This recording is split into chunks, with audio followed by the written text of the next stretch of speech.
너희를 모든 진리 안으로 이끌어 주시리라. 할렐루야. 주님께서 여러분과 함께 또한 사제의 영과 함께 요한이 전한 거룩한 복음입니다. 주님 영광 받으소서. 그때에 예수님께서 제자들에게 말씀하셨다. 이제 나는 나를 보내신 분께 간다. 그런데도 어디로 가십니까? 하고 묻는 사람이 너희 가운데 아무도 없다. 오히려 내가 이 말을 하였기 때문이다. 너희 마음에 근심이 가득 찼다. 그러나 너희에게 진실을 말하는데 내가 떠나는 것이 너희에게 이롭다. 내가 떠나지 않으면 보호자께서 너희에게 오지 않으신다. 그러나 내가 가면 그분을 너희에게 보내겠다.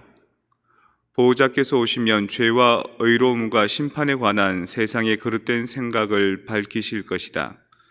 그들이 죄에 관하여 잘못 생각하는 것은 나를 믿지 않기 때문이고 그들이 의로움에 관하여 잘못 생각하는 것은 내가 아버지께 가고 너희가 더 이상 나를 보지 못할 것이기 때문이며 그들이 심판에 관하여 잘못 생각하는 것은 이 세상의 우두머리가 이미 심판을 받았기 때문이다. 주님의 말씀입니다. 그리스도님 참여합니다. 평화를 빕니다. 평화를 빕니다. 예수님이 돌아가신 후에 사도들이 열심히 활동을 합니다. 이름하여 액트라는 책으로 사도행전이 그렇게 시작되는 겁니다. 이 사도행전은 루카복음을 이어서 적혔습니다. 그래서 루카복음을 읽으신 분들은 사도행전을 이어서 보시면 바로 상권과 하권을 보는 것처럼 연결되는 스토리를 발견할 수 있습니다.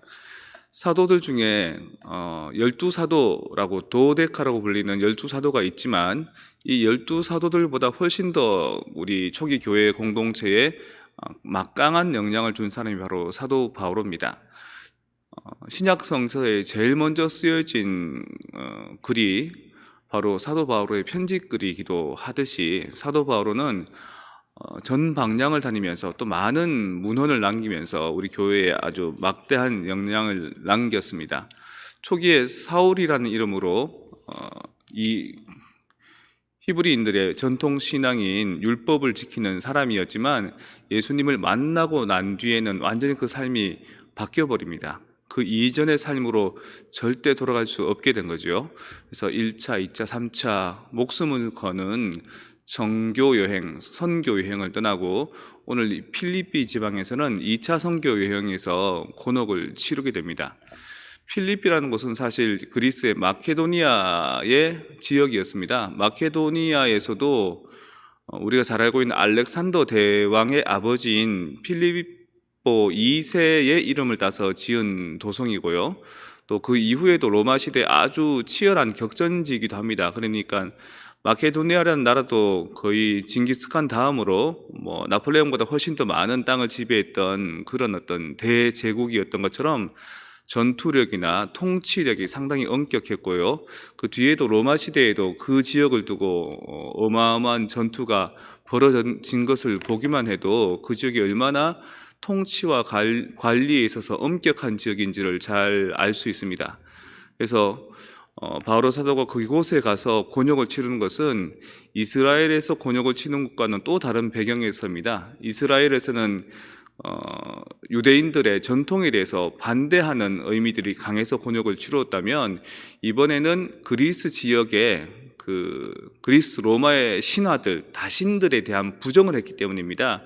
여러분들이 수많은 신들을 숭배하고 신앙하고 있지만 그 신들이 여러분들에게 진실을, 정말 진정성을, 진리를 가져다 준 적이 있습니까? 라고 물어봅니다. 그리고 하느님이라는 신, 야훼 하느님이라는 신, 그리스도라는 예수가 우리를 진정 구했노라고 얘기를 한 겁니다.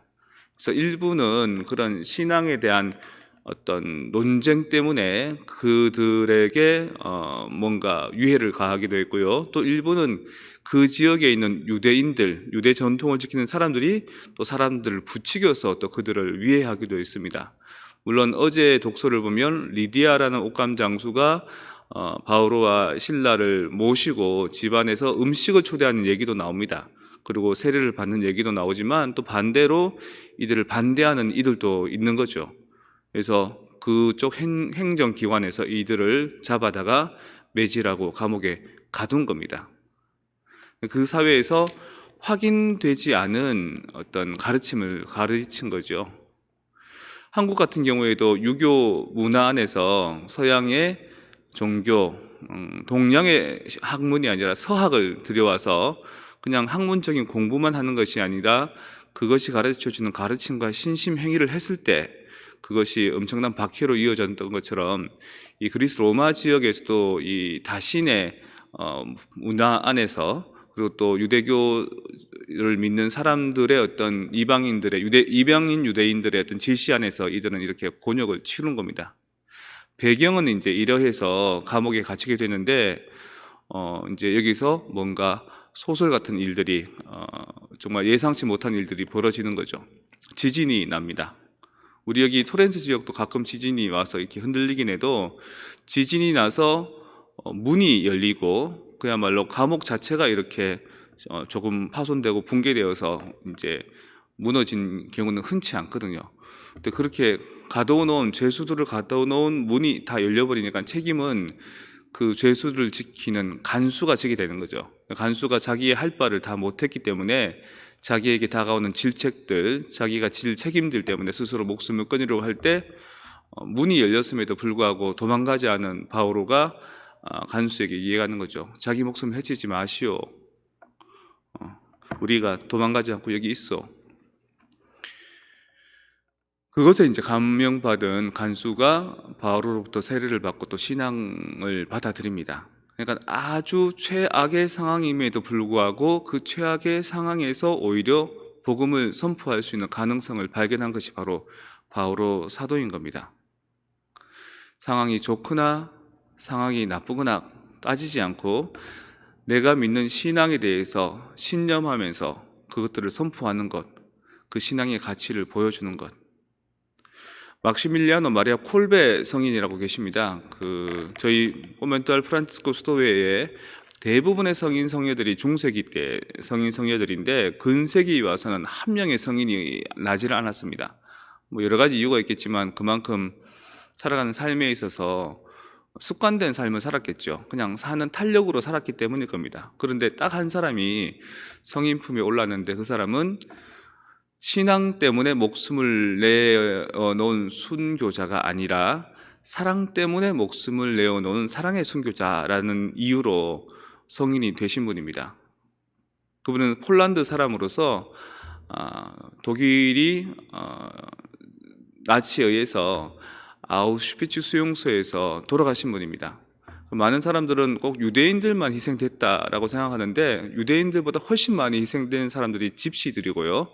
그리고 폴란드 사람들입니다. 그러니까 독일인들이 봤을 때 거슬리는 사람들은 이유와 핑계를 내서 다 집어넣은 거죠. 특히 콜베 신부님께서는 폴란드 지역에서 거의 한 100만 부가 넘어가는 출판물을 인쇄해내는 사람이었습니다. 그러니까 언론을 통제하고 장악하는 사람이었죠. 가톨릭적인 가치로 또 성모님에 대한 이야기로 특히 독일이 행하고 있는 그 학살과 또 어떤 그런 잘못된 것들에 대해서도 그다지 좋지 않은 어떤 표현을 했겠죠. 그래서 그것이 타겟이 되어서 콜베 신부님은 나치에 의해서 아우슈비츠 수용소에 끌려갑니다. 모든 사람이 수용소에서 다 희생당하는 건 아니고 수용소에서 더 이상 데리고 있을 수 없는 약한 사람들, 병든 사람들부터 이제 소위 죽어 나갑니다. 죽어 나가고 그 사람들을 이제 태우고요. 그러니까 아주 잔혹한 곳이죠. 그 중에서 이제 몇몇 사람들은 탈출을 하고 도망을 치는데 그때 한 명이 탈출한 겁니다. 그쪽의 규율이 여러 명이 이제 소위 수용소에 있는데 한 명이 탈출하면 거기 있는 사람들 10명을 죽이는 겁니다. 그러니까 서로가 서로를 지키라는 거죠. 한 명이 도망가면 너네들 다 죽으니까 잘 지켜라고 했는데 그 중에 한 명이 도망간 겁니다. 10명이 이제 희생돼야 되는데 너 이렇게 해서 이제 희생되는 방으로 가는데 프란치스코 가요브니체프라는 사람이 그 자리에서 막 울기 시작하는 겁니다. 나는 우리 애들도 지금 저기 있고 내 아내도 있고 살아서 만나기로 했는데 제발 살려달라고. 그때 이제 수염 이렇게 덥수룩하게 긴 콜베 신부가 이제 나선 거지요. 그래서 똑같은 이제 줄무늬 파자마 같은 죄수복을 입고 있으니까 누가 누군지 알 수 없지만 자기가 나서서 내가 대신 죽겠소라고 이야기합니다. 독일 사람들이 멸시하면서 무시하면서 얘기합니다. 너 폴란드 돼지 새끼 너 뭔데 나서느냐고. 이 죄수명 표시에 어느 지역 사람인지 어느 민족 사람인지 표시가 되어 있거든요. P라고 되어 있는 게 그 폴란드라는 뜻입니다. 죄수 번호 이렇게 적혀 있고. 나는 천주교 신부요. 독일 사람들도 사실 가톨릭 신앙이 출중한 사람들이 많았을 겁니다. 나는 천주교 신부요라는 이름으로 그가 대신 10명 속에 포함됩니다. 프란치스코 가이어브니 체프는 살려주게 되고요. 그래서 사람이 어떻게 죽어가는 것이 제일 잔혹할까? 총에 맞아서 교수형으로 목을 졸려서 아니면 뭐 전기로 미국처럼 굶어서 죽는 게 제일 잔혹합니다. 사람이 굶으면요, 물을 먹고 소금을 먹고 물을 마시면 한 2주, 한 달도 버팁니다. 사실은 저도 한 보름을 물과 소금으로 버틴 적이 있습니다. 근데 물 한 방울도 주지 않으면 한 7일에서 8일이 마지막이라 그럽니다. 7일에서 8일이 마지막이고 그 아사 감옥, 굶겨서 죽이는 그 감옥에서는 사람들이 본 대소변이 남아있지 않답니다. 배고파서 다 집어먹기 때문에. 거기서 콜베 신부님은 기도하고 찬송, 노래 부르고 그랬다는 거죠. 사람들이 죽기 전이지만 콜베 신부님으로부터 희망과 위로도 좀 받기도 했답니다. 그리고 다른 사람들이 다 하나씩 둘씩 죽어갈 무렵에 몸이 극도로 쇠약해져 있지만 죽지 않은 콜베 신부님은 이제 독일 나치들에 의해서 안 죽으니까 청산가리 약을 주사에 넣어서 이렇게 맞아서 희생됐다 그럽니다. 그리고 이제 제가 돼서 날아간 거죠. 가끔 콜베 신부님의 유품 이렇게 해서 유해 이렇게 남아 있는데 그거는 선교를 떠나기 전에 자르고 간 수염, 머리카락, 옷가지 이런 게 좀 남아서 유품으로 남았다 그럽니다.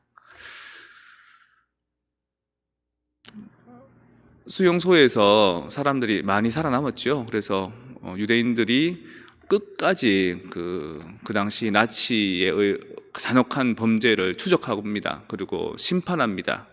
그리고 거기에서 또 좋은 모범을 살았던 사람들을 또 기억합니다. 프랭크 어떤 심리학자인데 그 사람은 거기에서 이제 체험한 것을 가지고 사람들의 심리를 도와주기도 하고요. 또 막시밀리아노 마리아 콜베 신부님 같은 경우는 또 그 사람들에게 뭔가 모두가 살고 싶어하는 그 상황에서도 내가 저 사람을 위해서 대신 죽겠소라는 그 가치 때문에 가톨릭 교회에서는 최초로 신앙을 위해서 목숨을 놓은 것이 아니라 벗을 위해서, 이웃을 위해서, 친구를 위해서 목숨을 내놓은 사람으로 사랑의 순교자라는 이름으로 성인이 됩니다. 시성이 됩니다. 우리가 오늘 독서에서 보게 되는 이 바오로와 실라스가 비록 지진에 의해서 감옥에서 도망칠 수 있었지만 도망치지 않고 간수의 목숨을 구해준 것이 바로 그 간수로 하여금 신앙을 받아들이게 하고 삶을 변화시키게 해준 것처럼 우리는 어쩌면 내 목숨을 내어놓아야 될 상황에도 불구하고 다른 사람에게 예수 그리스도의 희생의 가치를 증명하고 증거해야 될지 모르겠습니다. 그렇게 할 때 진정 많은 사람들은 나를 통해서 오히려 살아남게 되는 겁니다. 예수 그리스도의 십자가가 세상을 구원하셨고 우리 영혼을 구원한 것처럼 우리도 우리 삶 안에서 내가 할게, 내가 조금 더 움직일게, 나도 내가 알아서 할게 라고 하는 그 희생들이 어쩌면 주변 사람들을 살리고 주변에게 감동을 주고 지금은 모르더라도 나중에 그들을 변화시킬지 모르겠습니다. 예수님께서 살아생전에는 예수님께서 복음을 전하시고 사람들에게 구원의 메시지를 전했지만 지금은 어떻게 할 것인가? 그리고 곧 다가올 예수님 승천 이후에 예수님이 안 계실 때 그럼 우리는 어떻게 할 것인가? 우리에게 남아있는 것은 예수님의 가치를 가르쳐 줄 수 있는 거룩한 영성, 성령의 가치가 남아 있기 때문에 우리는 틀림없이 나의 목숨을 내어놓으면서 가족들을 사랑할 수 있고, 나의 목숨을 희생하면서 이웃들을 사랑할 수 있고, 또 주변의 모든 사람들보다도 나를 내어놓을 수 있는 그리스도인다운 증거의 삶을 살 수 있는 겁니다. 이걸 일컬어 우리는 십자가의 삶이다라고 얘기하고요. 그냥 허투루 성호를 긋는 것이 아니라 진짜 내 삶 자체가 예수 그리스도께서 십자가에 못 박혀 희생되신 것처럼 내가 조금 더 참고, 내가 조금 더 희생하고, 내가 조금 더 남들보다 부지런하게 움직이면서 주변 사람들에게 변화와 감동을 줄 수 있는 존재가 되었으면 좋겠습니다.